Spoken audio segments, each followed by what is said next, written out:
Ba-dum, bum, bum, bum, bum, bum, bum. Oh, bum, bum, bum, bum, bum, bum. Bum, bum, bum. You and you and you. Come in here. Grab your beverage. Oh, I see you already have your beverage. Some of you. Some of you just getting up and running for it right now. Quick, quick, grab your beverage. Do you know what's one of my favorite words in the world? Beverage. Do you know why? Beverage is one of those words that nobody dislikes. Nobody says, I think I'll never have another beverage. Nobody ever says that. You can think of almost anything in the world that some people like and some people don't like, but everyone likes a beverage. Different beverages, but they like their beverages. So grab your beverage. Grab your cup, your mug, your glass, your chalice, your stein, your container, your thermos, fill it with your favorite liquid. I like coffee. And join me for the simultaneous sip. Oh, yeah. Well, I'd like to start today with a lesson on face reading. Now, in the news, you've noticed that there are apparently some people who are excellent face readers. They can look at faces and they can tell the complicated internal thoughts associated with the face. So I'm going to give you some different faces starring my my capable partner, Dale. So Dale will come on here in a moment and give you some faces, and I want to see if you can read them, all right? Face number one. What is Dale thinking? Okay, do you have it? What was Dale thinking? Read the face. If you didn't see it the first time, here it is.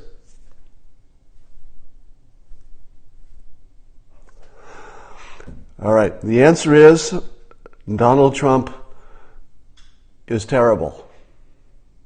He is very orange and orange man bad. Did you get that? How many got it right? Did everybody get that right? All right.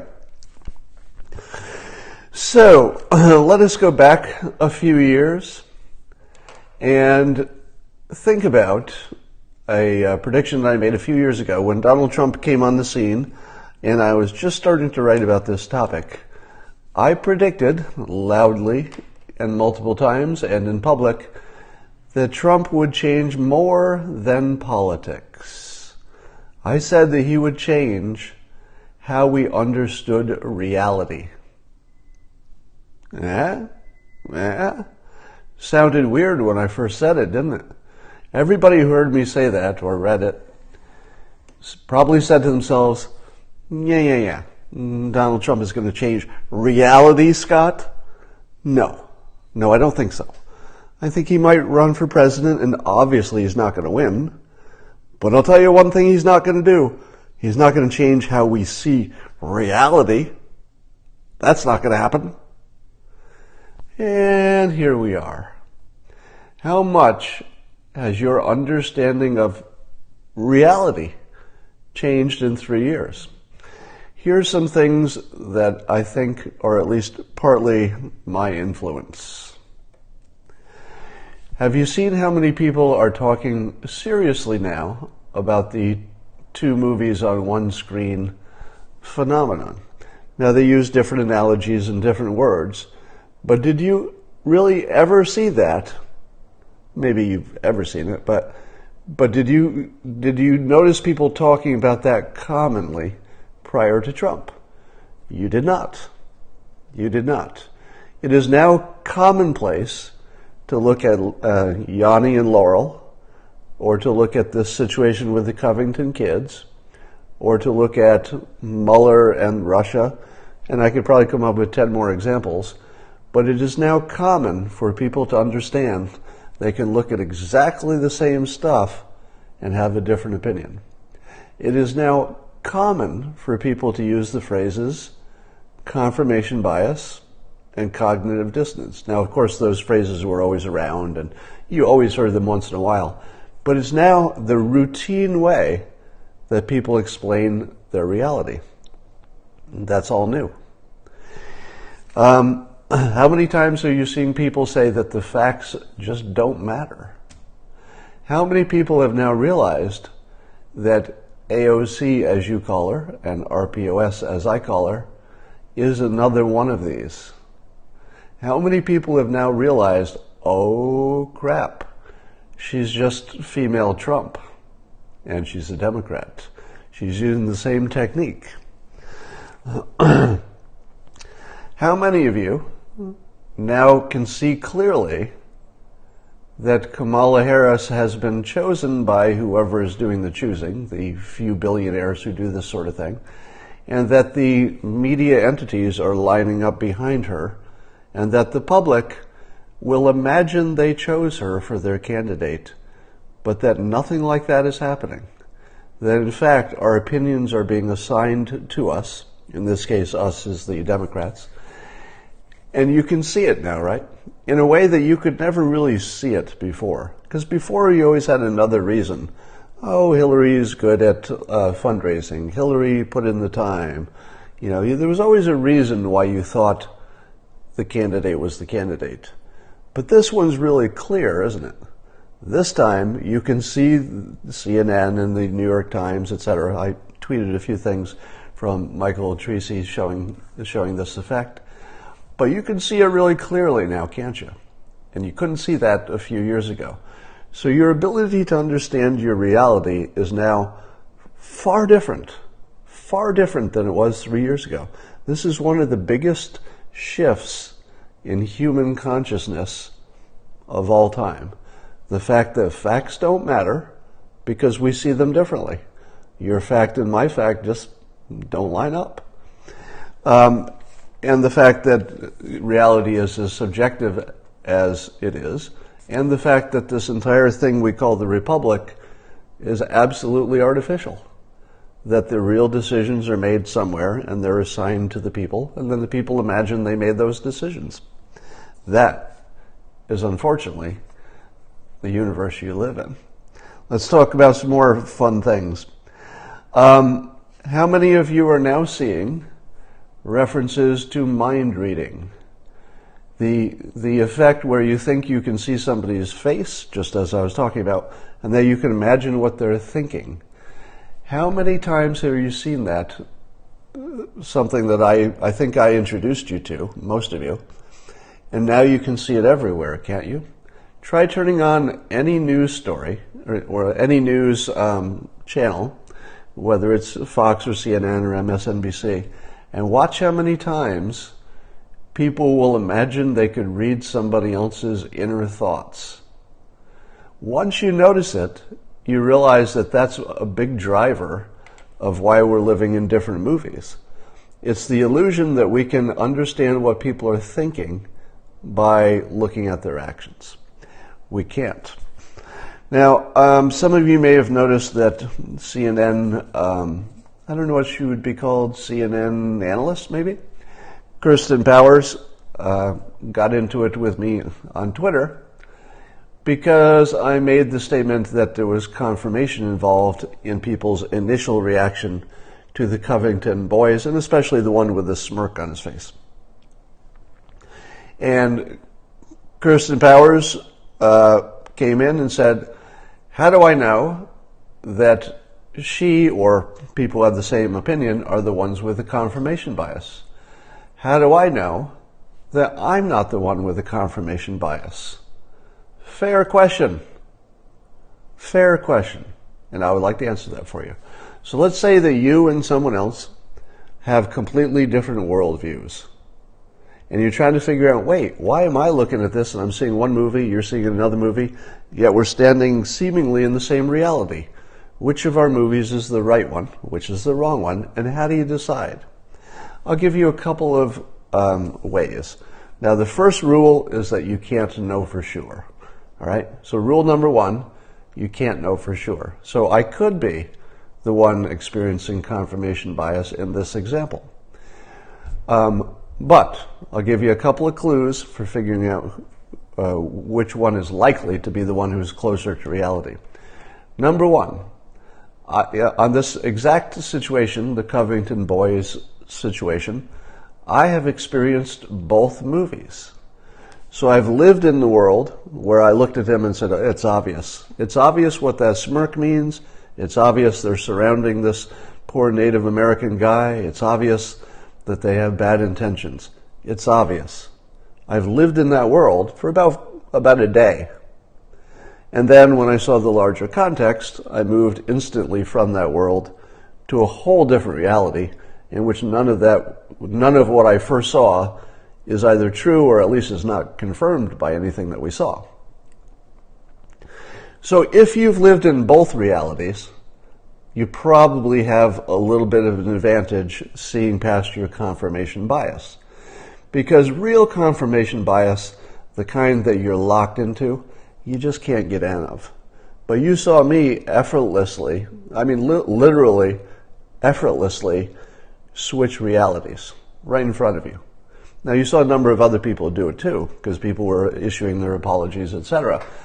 So I would say the first rule is, and this one is not like 100% confirmation kind of a rule, but it's a good hint that if somebody has lived in two realities on the same topic, they're probably a little bit advantaged in recognizing their own confirmation bias, but not guaranteed. Number two, here's the second way you can sort out which of you is experiencing the confirmation bias. Prediction. You've heard me say this many times. If your view of the world predicts accurately, you probably have the better view. In this case, let me give you an example. I had told you on an earlier Periscope that soon after the Covington kids thing happened, and soon after we got the new video that showed the two worlds, and I switched worlds, I was exposed to two photos that alleged that these kids were terrible kids. And I made a prediction. Now, I did it privately, so I can't demonstrate that I really did that for you. Well, no, I think I did it publicly. I take it back. I think I told you publicly that there were some things coming out that I couldn't even describe at the time. I didn't want to give them oxygen, but that I believe they were fake. I think I said that publicly on Periscope. So that was a prediction. One of the things I said was a fake was the picture of the kids in blackface, allegedly in blackface, at a basketball game. Now, the picture showed the coach literally right next to a kid who was alleged to be in blackface. And I said, not likely to be true. So unlikely that it's beyond belief. So here's another tell. If the thing you're looking at is unbelievable by its nature, it's probably not true. Here's what would be unbelievable. A Catholic school in the year 2019, or maybe even if you imagine the picture was taken in the last few years, but modern day, a Catholic school with all kinds of adults and chaperones and coaches allowed children to wear racist blackface costumes to a public event at a school. That wasn't even slightly believable. All right? So one of the ways you could tell you're in confirmation bias is if you believe the unbelievable. So if somebody said, hey, I saw a unicorn flying by my window. If you believe that, based on all of the other evidence you had that unicorns can fly, you should ask yourself, wait a minute, step back. If somebody told me a unicorn flew past my window, on the surface, would you believe it? I mean, sometimes we can be surprised by amazing things, but not a unicorn flying past my window. To me, the idea that these kids would be allowed to dress in racist blackface in the modern day in front of a bunch of adults at a Catholic school, for God's sakes, right? That is a flying unicorn story. So if you're not in confirmation bias, it's kind of obvious that that wasn't real. Now, I had to wait a few days to find out specifically why it wasn't real. And it turns out that this school has a deal where all the kids dress in the same color, and it's a different color on different days. They've done the white day, the blue day, the nerd day. So they have themes that they all dress up at. This one just was the color black, and there was at least one kid who colored his entire body, as I'm sure there was at least one kid who made himself entirely blue one day. So was it a good idea for that one kid to put his entire body in the color that they were all celebrating that day? Well, no, but that's still a flying unicorn if you imagine he meant it as a racist statement. Now, the second picture was allegedly the kids in basketball uniforms making a white power sign. Now, I'm not going to do that. This is me being a little bit more experienced in the media. I'm not going to make the sign, because if I did, then I get photoshopped all over the internet. But I said to myself, it does look like there are a bunch of kids making the racist symbol with their hand. But my movie predicted that it was fake. So I told you there are a couple things coming out that I think are fake. The moment I saw them, I said, I believe these are fake. I don't know exactly why, but these seem obviously fake to me. First impression, a prediction, right? Now it turns out that the sign that they were making with their hands was a sign that all professional basketball players make when there's a three-point play. So if somebody makes a long basket, if you're not a basketball player, from a certain distance, you get 3 points. So when somebody makes it, the people on the bench, as exactly what this picture was, showing the kids who were not in the game, raised their hands and they made the 3-point play symbol, which looks a lot like the racist symbol. Now, my movie predicted that those two pictures were fakes. Someone else's movie, the person that I first saw them from, predicted that they were a bunch of racists doing overt racist things right in public and right in front of their handlers, and that was somehow okay with them all.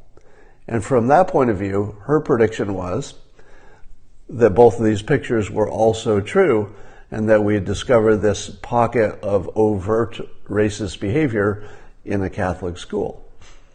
Turns out that was exactly wrong. All right? So prediction is your strongest sign that you're in the right movie or the wrong movie, and the ability to move from one to the other. Somebody's saying that the hand signal is a 4chan hoax. So I'll add that clarification that it's not at all clear that there's any such thing as a racist hand signal. So that might not exist, but I'm sure that you're racists who have probably tried it out just because they heard it was a hoax. And so I'm sure somewhere in the world somebody's made that hand signal in the racist way. All right. Next, you saw the president's tweet. He says his new slogan is build a wall and crime will fall. So people were having fun with that. Now, if you don't know, there is science about rhymes. When Johnny Cochran was handling the OJ trial, he said, if the glove doesn't fit, you must acquit. There are a few different pieces of magic in that slogan. The first magic that Johnny Cochran, who was a persuasion genius, one of the things was he knew that rhymes register in our minds as more important and more true. So anything in a rhyme irrationally registers as a little bit more true than something that didn't rhyme. There's no reason for it at all, but it's a truth. We can demonstrate that. So when Cochran said, if the glove doesn't fit, you must acquit, he rhymed it, and it was clever. Here's what else it did. What else it did was it took this big complicated trial where you could depend on the jury forgetting 90% of everything they heard, which is typical, by the way. If people are presented with a big complicated PowerPoint presentation or a trial, they actually sort of forget 90% of it. So Cochran did this clever trick where by using the rhyme, he made us give more focus to the thing that was best for their side. That's my cat Boo. And so it was brilliant. The rhyme was brilliant because rhymes are good, but the rhyme also focused you on the one part of the case that was the strongest for the defense, and it was also visual. What if I told you about visual stuff? If you say to yourself, the timeline doesn't, work out, that's a concept. You're just imagining time, which is hard to imagine. But if you imagine OJ trying to put on this glove, that's visual. So Johnny Cochran had the visual, he had the rhyme, and he took all the focus from the things that were hard to imagine, the concepts, and put them in this little visual rhyme. Perfect.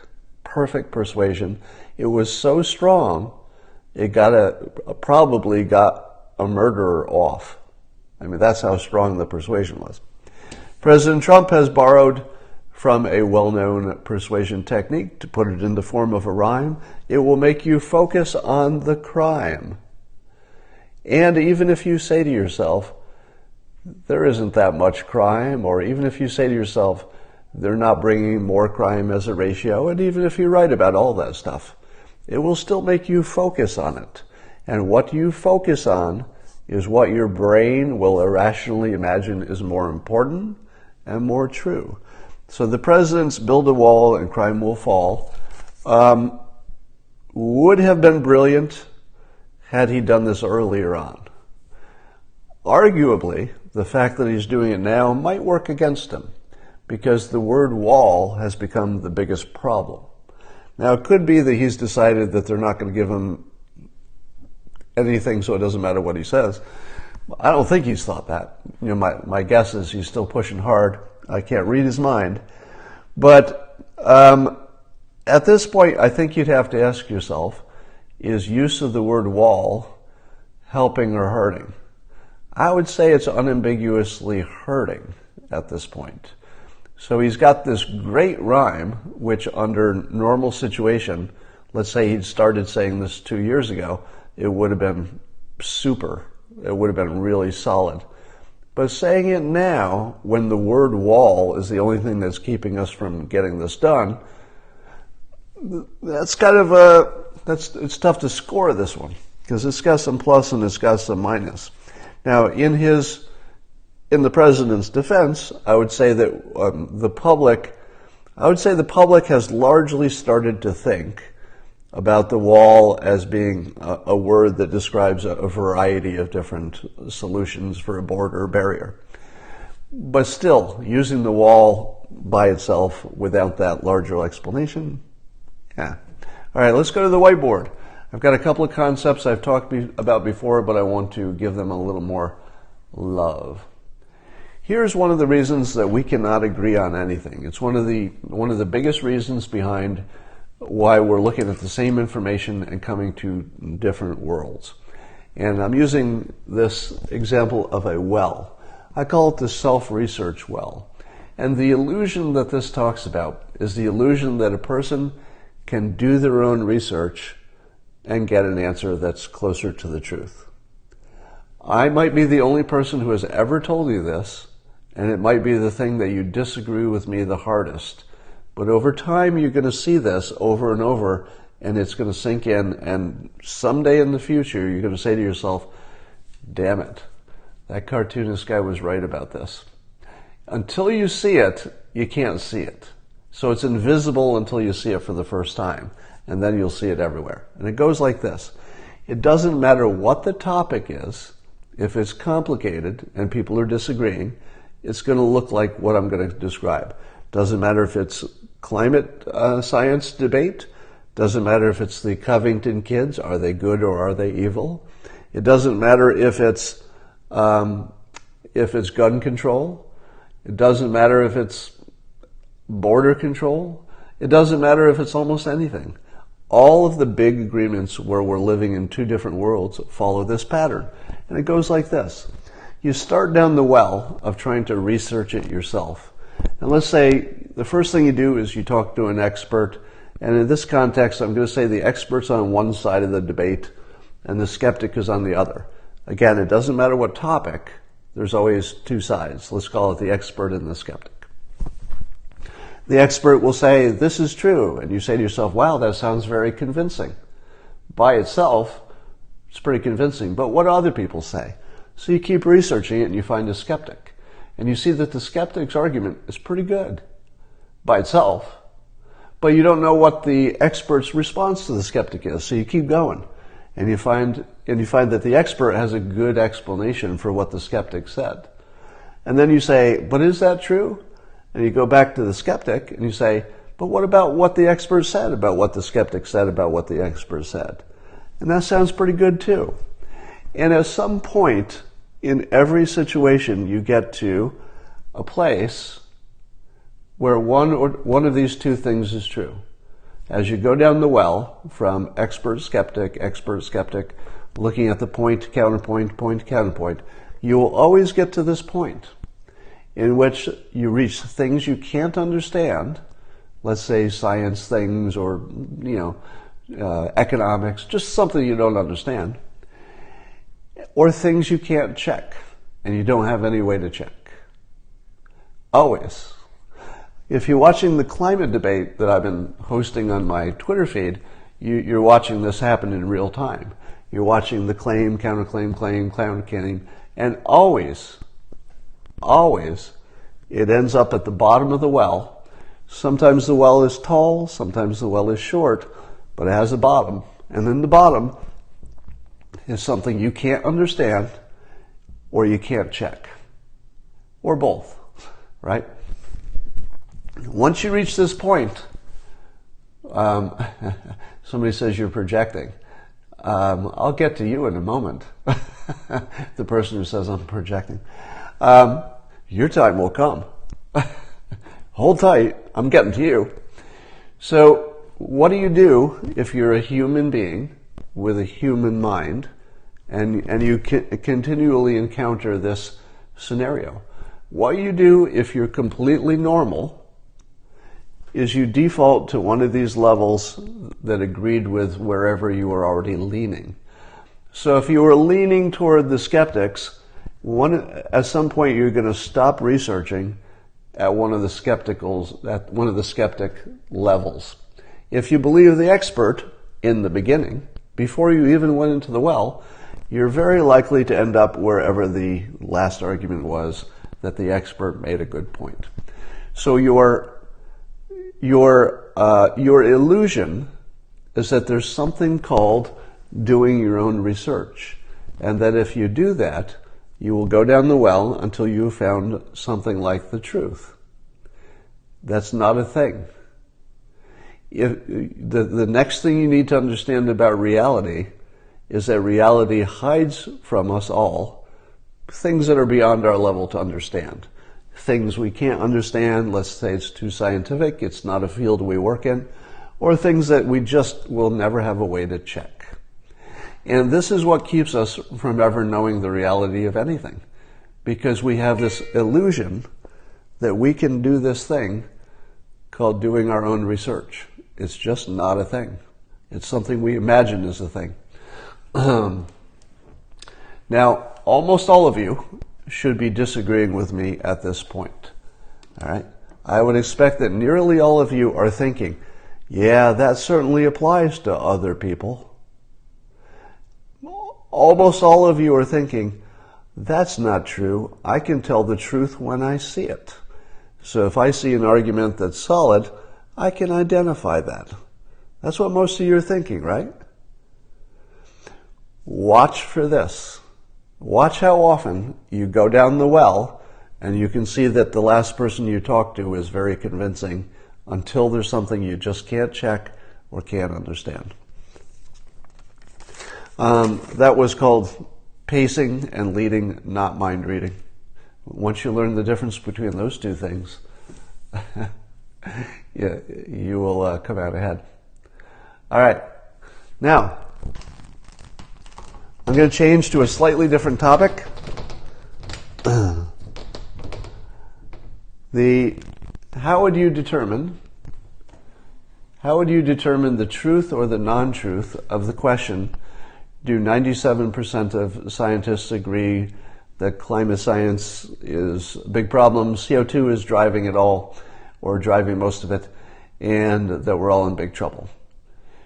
Many of you have said, that's not true. It's not 97%. Recently, I saw Tony Heller present a graph that showed closer to 50% of meteorological society people agreed with the consensus on climate change. So do you say to yourself, wait a minute, well, there's a study where only 50% agreed with this climate consensus. But then you look into what's the definition of being in the meteorological society, and it turns out you could be a student, you just have to be interested in meteorological stuff. So the fact that a bunch of people who are simply weather people and students and some scientists had some percentage of belief in something didn't mean anything. It had no meaning whatsoever. So here's the question, or maybe the challenge. How could you ask the question correctly and do a proper poll of the proper people, meaning really just climate scientists, people who work in the field and are close enough to have a legitimate opinion? Suppose you could do a poll. What would be the question you would ask? Because if you ask the wrong question, you're going to get the wrong answer. And if you say, do you think CO2 is increasing warming in the planet, you'll probably get something close to 97%, I think. So if you ask, is it true that CO2 has an impact on warmth, probably 97% would say yes to that, because a lot of the skeptics, probably the majority of the skeptics, believe that's true to a point. But here's a question. Suppose you ask the question this way. Is helping the poor directly more important than slowing the climate change? Now, this is the bad version of the question. The idea here is if you had $1 trillion to spend, you, Mr. Climate Scientist, hey, climate scientist, you personally, if you were the boss of the world and you had $1 trillion to spend, you didn't have $2 trillion, and you'll never have $2 trillion, but you got $1 trillion. Would it be better, in your opinion, to spend it directly helping the poor, the people who are literally going to die in the next few years for lack of resources, money, healthcare, and food, just directly helping them, or let's say indirectly helping them by keeping the economy humming, which tends to lift people? The rate of desperate poor has gone from 30-some% to down to 9% lately because of capitalism. So do you take your $1 trillion and keep the capitalism running to take that 9% down to closer to zero, Mr. Scientist? Or would you take that same $1 trillion, whether it's in opportunity cost or actual expense, to really make a strong push right now to lower the risk of climate disaster? Which would you do with your $1 trillion? Do you think you could get 97% of scientists to say, yes, it's very clear that for the benefit of all people, even including the desperately poor, that the very best thing we could do, I'm very sure, is to put all of our money in the climate science bag? What percentage of people would say that that's an unambiguously clear choice? Would it be 97%? Well, I don't know. I would hope that half of the scientists would say, I can only talk about the science. I'm not really an economist, and I think you can say some things about the science, but I don't know you can necessarily be as confident about where to put your money and the future and the economic outcome 80 years from now. My assumption would be, and this is what I'd be looking to check, is that if you ask the question correctly, and the only question that matters is not does CO2 warm the environment, because everybody's sort of on that page. They differ about how much and how much it matters. But we certainly all agree, even the skeptics, that all things being equal, a little extra CO2 is probably going to raise your temperature a little bit, at least. So at least that much we all agree on. So that's the first thing I'd want to know, is if you ask it in terms of economics, which is the important, ultimate outcome of this, what would these scientists say? Here's another thought I had. If you were trying to find the scientists who were the least biased by money, how would you identify them? How would you identify someone who's working in the field of climate science, knows enough, they're close enough to it, and they have reasonably current information, and they're unbiased? Well, I would argue that the closer a scientist is to retirement, let's say this is the retirement line, the closer they get, the greater their bias. And I say that because the last, say, 5 or 10 years of your productive career are when you earn the most and you're probably locked in the most, to your prior opinions. You're least likely to change in the years when you're making your peak income and you have your peak reputation and you're locked into your old point of view. But at the moment of retirement, you still know as much as you knew, the moment before retirement. So your knowledge is very similar the moment you retire versus the moment before. These people, however, have no financial incentive anymore. They already made their money. They're living off their investments or the retirement plan or whatever. I'd love to see a poll that showed the people 10 years before retirement and the people, 10 years is probably too long because the way information changes, but maybe 5 years. 5 years before and 5 years after. Show me that. Do they have the same opinion? Because if there's a difference and it's consistent, maybe you're starting to see at least a suggestion of how big the money bias part is.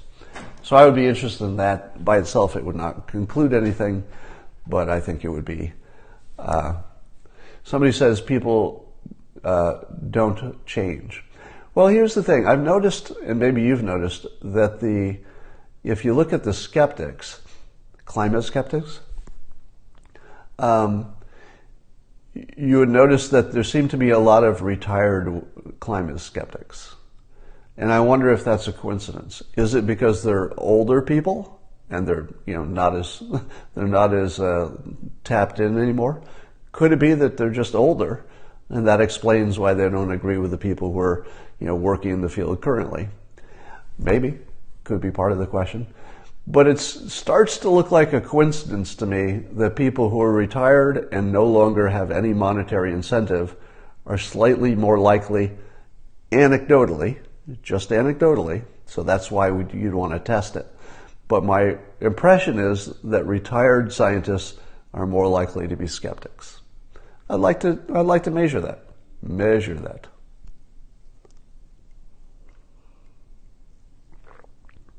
All right. I would like to also see, I'd like to see the difference in opinion with people who know the most about it. So within the climate science community, surely there are huge differences between the people who know the most and the people who know the least, even if they're all in the same field. Probably a gigantic difference, wouldn't you imagine?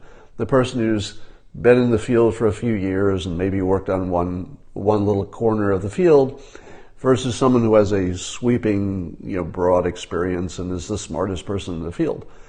Wouldn't you like to see the smartest people and see if they have the same opinion as the people who just entered the field?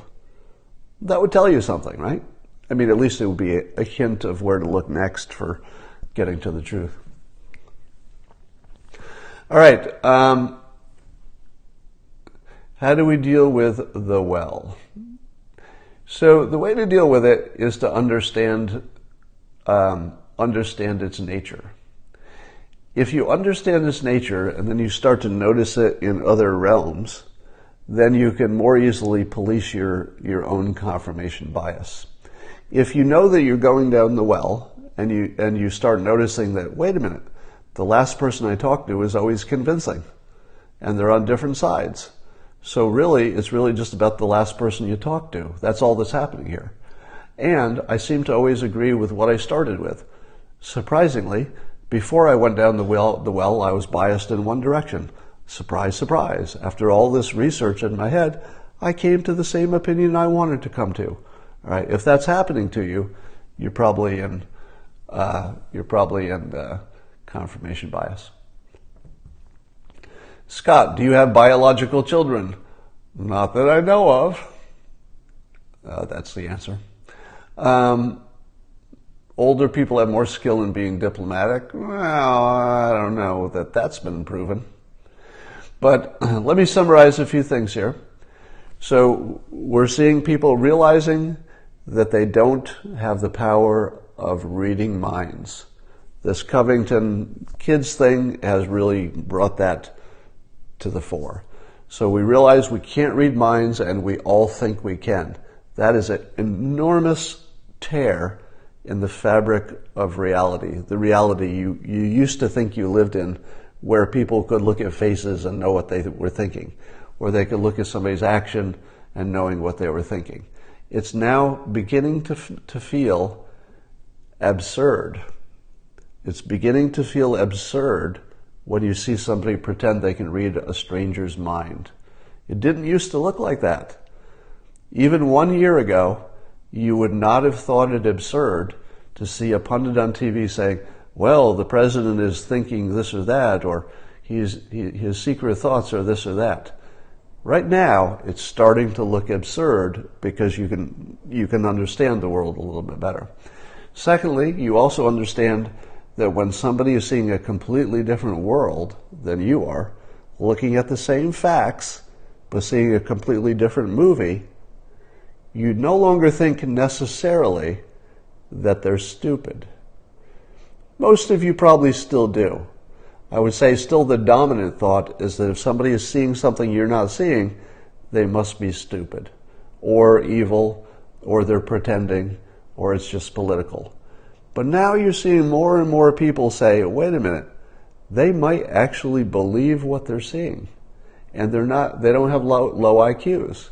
And if you're watching other people believe what they see and be completely wrong as far as you can tell, and also being smart people who normally would not be so wrong, it starts to tell you maybe your view of the world in some cases needs a little fact checking. And the way you can check your version of the world is by predicting. All right? So here are the predictions that I've made, so you can get an understanding of this. I've predicted that President Trump's skill at persuasion would make him president when few people thought that was the case. The other view of the president was he was a crazy old clown with no chance. I said, no, he's a clever persuader who has way more game than anybody sees coming. And then I made a prediction. Therefore, he will be president. True enough. I made a similar prediction with AOC. If you can remember, right out of the gate, there were people like me, Mike Cernovich, who has essentially the same skill set that I have, and from our perspective, with the same skill set about persuasion, the moment we saw her act, we said, uh-oh, here it comes. So Mike Cernovich and I made predictions that this is not a flash in the pan. It's not a weird little news story that's going to go away. That AOC, who I call RPOS, was going to make a big splash. And now you see that the prediction is correct. You see that her social media impact is bigger than anybody's. You see that the entire party has to respond to her, even if they're not responding to her. All right, so that's a prediction. I have been predicting that the Russia collusion story was not real, and it was based on confirmation bias and politics, and that President Trump himself would never be implicated in an actual Russia collusion crime. Now, predictably, people are trying to reinterpret anything from what Manafort did to what these lesser involved people did who talked to Russians, etc. So predictably, people are trying to make their movie work. But that was never my prediction. I certainly never made a prediction that nobody on the Trump campaign or associated in any way ever talked to a Russian who had any authority. I certainly never said that. But the prediction is you're not going to see a conviction or impeachment of this president for any Russia-related stuff.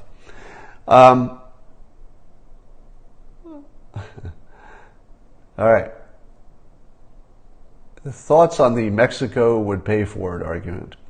Yeah, so you see the Democrats have started to retreat from their notion that you can't have good border security because it's not really defensible. It's not really defensible in the sense that many of them supported border security in the past, and there's no real way in a practical world to say you don't want border security. So they need something. So if you're in a political contest and your best argument is we should not protect our border, you don't have a good argument. But you gotta still make an argument. That's what the political process forces us to do. So they've retreated into a ridiculous argument, which is that the president said Mexico would pay for it. Now, unless your argument depends on it being too expensive, it's not even relevant. It's just a thing that he said as part of the fun that may or may not ever happen, but is the least important part of the question.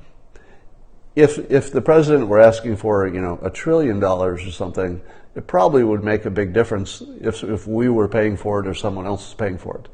But at $5 billion, it's in the rounding. So once you agree that that dollar amount is in the rounding, it's sort of irrelevant to the U.S. budget, it's not terribly important who pays for it, and it's certainly not important that the president optimistically said, and I would say persuasion said, because it's a persuasion thing to say Mexico will pay for it, because it makes you think past the sale. If you're talking about who's paying for it, you've already uncritically accepted that there's something like a wall going up. So they have interpreted his persuasion technique because it was fun and people liked hearing it and it was provocative and you couldn't look away because it seemed so wrong. So it had all of the persuasion elements that make it powerful. But the Democrats are trying to take that literally. And the best example of confirmation bias I saw was, I saw one of CNN's sarcasm packages. I'll call it a sarcasm package. So a package, in TV talk, a package is a video montage, right? So CNN did a video montage, or a package, that alleged to support the point that the president had said that Mexico would write a check. So the claim was that the president said, no, I didn't mean they were going to literally write a check. And they said, oh yeah? Oh yeah? So it's a sarcasm package because the way they dealt with it was, so President Trump said he's not going to write a literal check, or that Mexico is not going to write a literal check to pay for the wall. Did he? Oh, did he? Let's go to the sarcasm package. And then they go to the video that's a montage of President Trump talking about it as a candidate. And he says, well, they'll pay for the wall one way or another. And I say to myself, wait a minute. You just showed a video that supports the president's version, that it's sort of a one way or the other. It doesn't have to be a direct check. Well, at the same time, you're putting on sarcasm. Oh yeah? He said, he didn't say it's going to be a check. Well, let's go to the video. And then the president says, well, they'll pay for it one way or the other. And I think to myself, what did you see when you saw this video? When, did the CNN producer, when they saw it, say, he's saying they're going to write a check, and then they show the video and it says exactly the opposite? And I thought to myself, what's happening to me? Like, can they not see that the very thing they said this video would do was the opposite of what they just said it was going to do? But then they go deeper. It's like, oh, okay, it's not just that one clip. We also found that on the Trump campaign's website, there was a reference that said, Mexico's going to pay for it with a check. Case closed, with a check. That's right. The small print on the Trump campaign website from back during the campaign said Mexico would pay for it with a check. Do you see any problem with this? Do you think that President Trump, then candidate Trump, read or wrote the small print on his campaign website. Does anybody believe that President Trump, then candidate Trump, ever read what somebody else wrote on his website? Not a chance. There's not a chance that he was necessarily even aware that it said that on the site. So they showed that, which also did not support their claim that he keeps saying that they're going to write a check. Now, I think they did come up with one, if I recall, there might have been one video that was sort of closer to their point. But my point is that they showed at least 2 video segments that disagreed with their point. And I don't think that they could tell because of confirmation bias. In their world, it did fit. So let's call that the sarcasm package.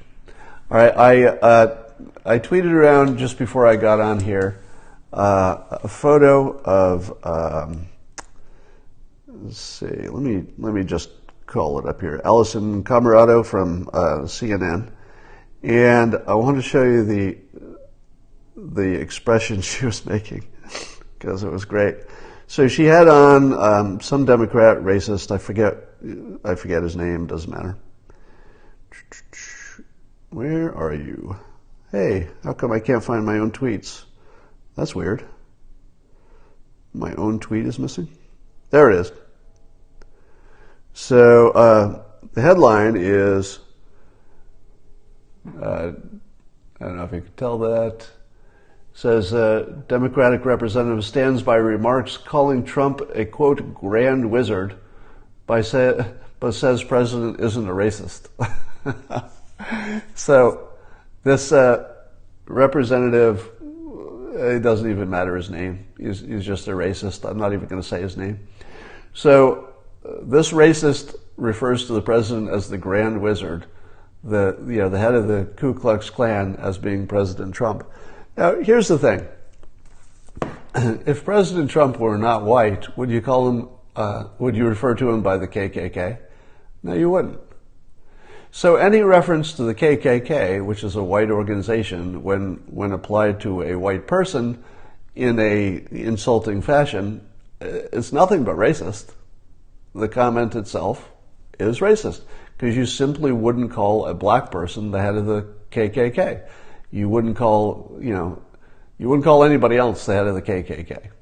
So it's a racist statement. But this comes right after the media has had the worst week they've ever had. So the media is just getting slayed for fake news and for bad reporting. First there's the BuzzFeed thing that they all fell for, and then there was the Covington kids and they all fell for that. So they're just getting beaten up. And then CNN puts on their network this racist who then tries to walk it back and saying that no, he's just calling the president of the United States the head of the KKK, but he's definitely not saying he's a racist. And I'm looking at the expression of, can you see this expression?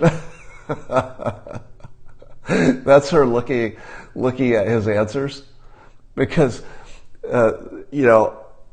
arguably the person she's interviewing is sort of generally on the Democrat team, and CNN is clearly on that team as well. So she's listening to somebody on her own team who's making her look like, I'm not even going to say it, right? If somebody on your team is this bad, it's just embarrassing. And I think, so since we're all good face readers, let me not say that I can tell what's in her mind. I'm just saying it was hilarious to see that expression, because it's hard for me to believe she was having a good day listening to this guy.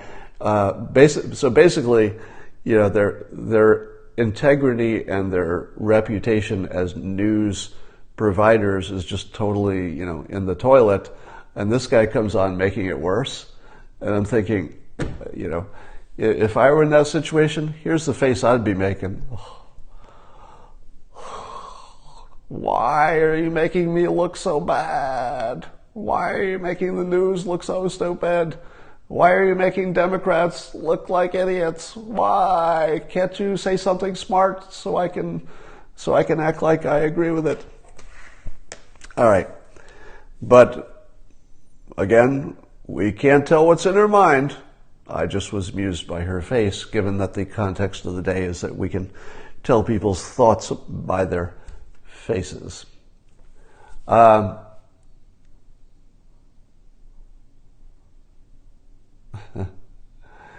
Why do we watch CNN? Thank you for that question. All right, so I've been beaten up, pummeled, if you will. I've been pummeled for being fooled by a CNN story, the Covington kid story.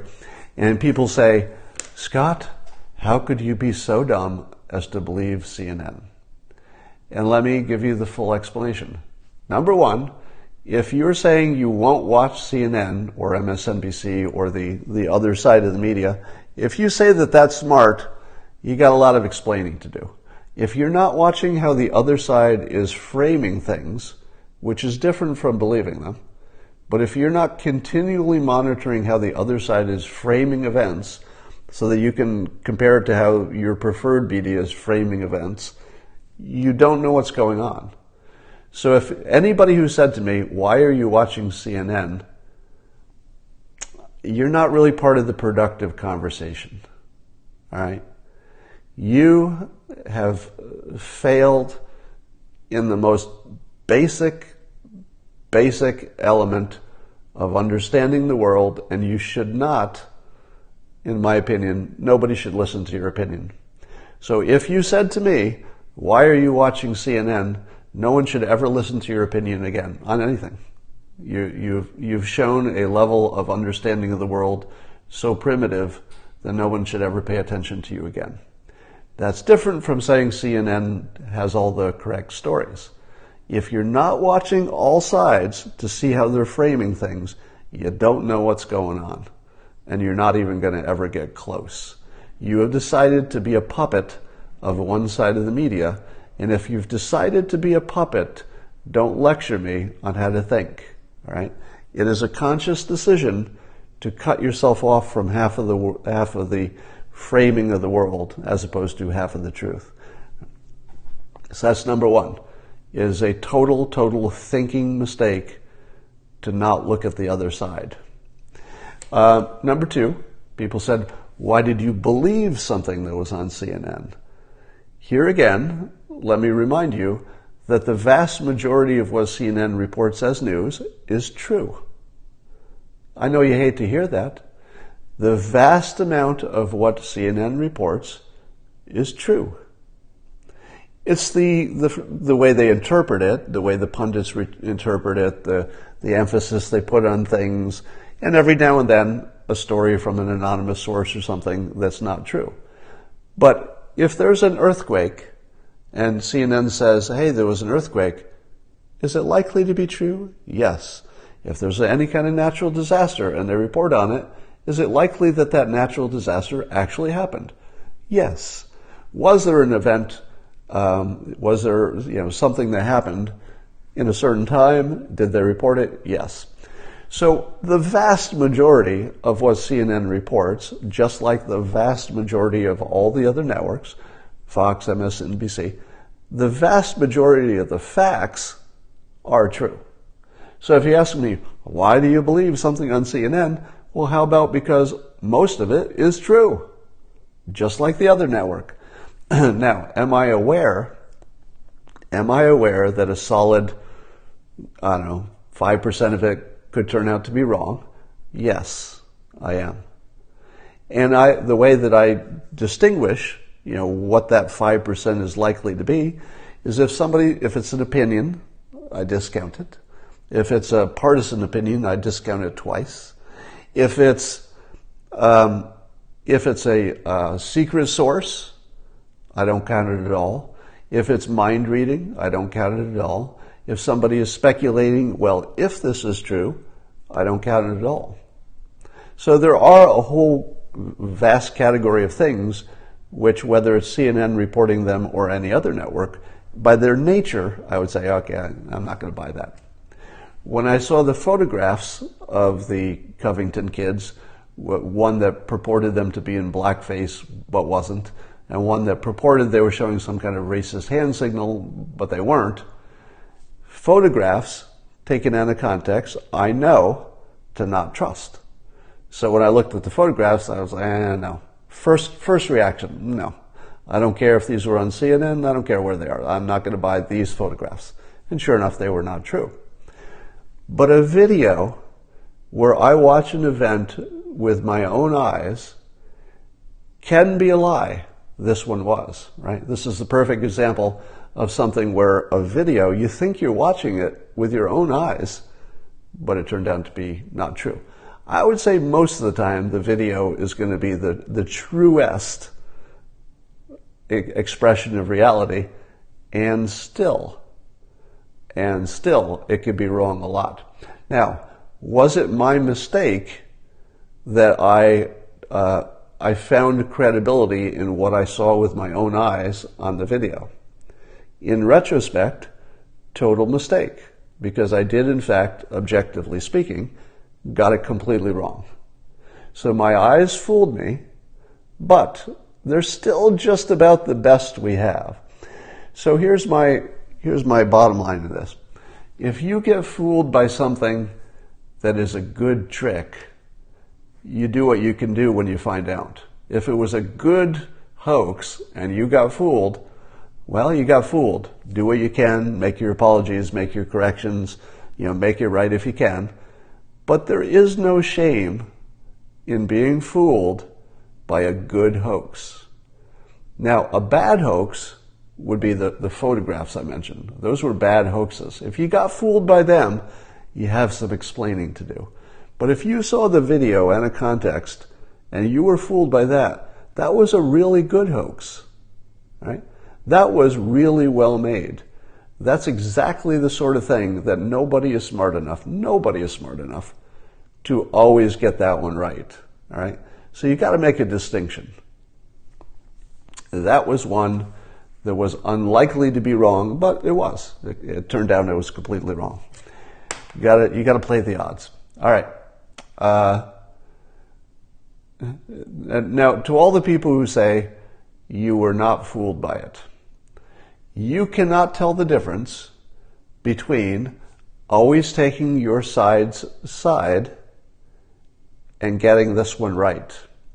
So to all the people who say, yeah, it was obvious to me the moment I saw this video, the little short one, the moment I saw that short video, I knew it was a hoax.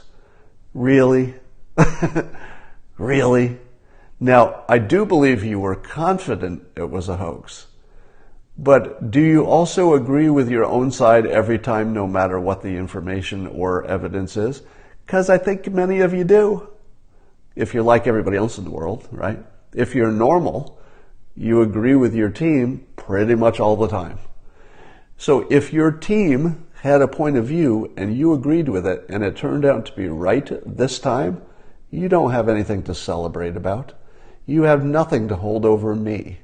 You just agreed with your team, and that's all you know. The fact it was also coincidentally correct in this case means nothing. And it will never mean anything. And if you're claiming it as your pride, like, oh, I got this one right, you got this one wrong, look at me, I don't think that's reason to celebrate. Now, if you said, let's wait and see, I would say that you are just smarter than me, all right? So I'm going to give some credit here. For those of you who said, yeah, I see it does look the way it's being reported, but let's just wait 24 hours. If you had said that, you would have been following my own advice, which I didn't follow for myself, because this one looked too obvious to even have to wait. But that's the trick, right? So anybody who said, I'm going to wait, you were smarter than me on this topic. I'm not going to qualify that, all right? If you said I'm going to wait, you were up here, smart.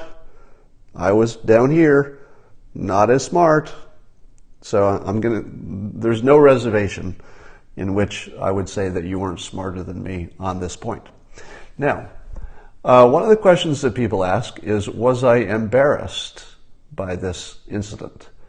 Now, here I took a very aggressive public stand based on my first incorrect notion of these Covington boys' behavior, and then I had to quickly walk it back and completely say I was fooled, I was not thinking well, I made a mistake, I contributed to a bad outcome for these kids. It's 100% on me. Was I embarrassed by that? Nope. One of the reasons that I'm able to change opinions in public is that I don't have any sense of embarrassment. And I talk about this and I write about it a lot. You can't get there easily, right? It's hard to be born without a sense of embarrassment. You might be a sociopath if you are.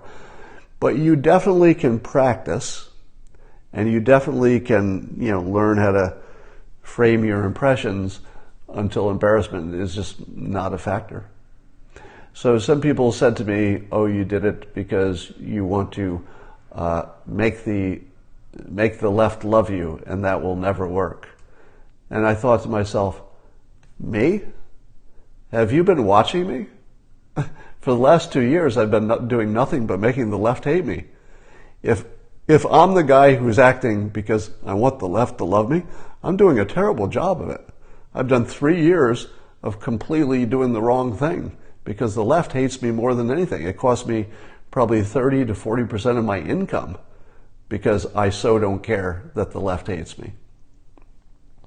So that the idea that I was doing it to make friends on the left doesn't hold water.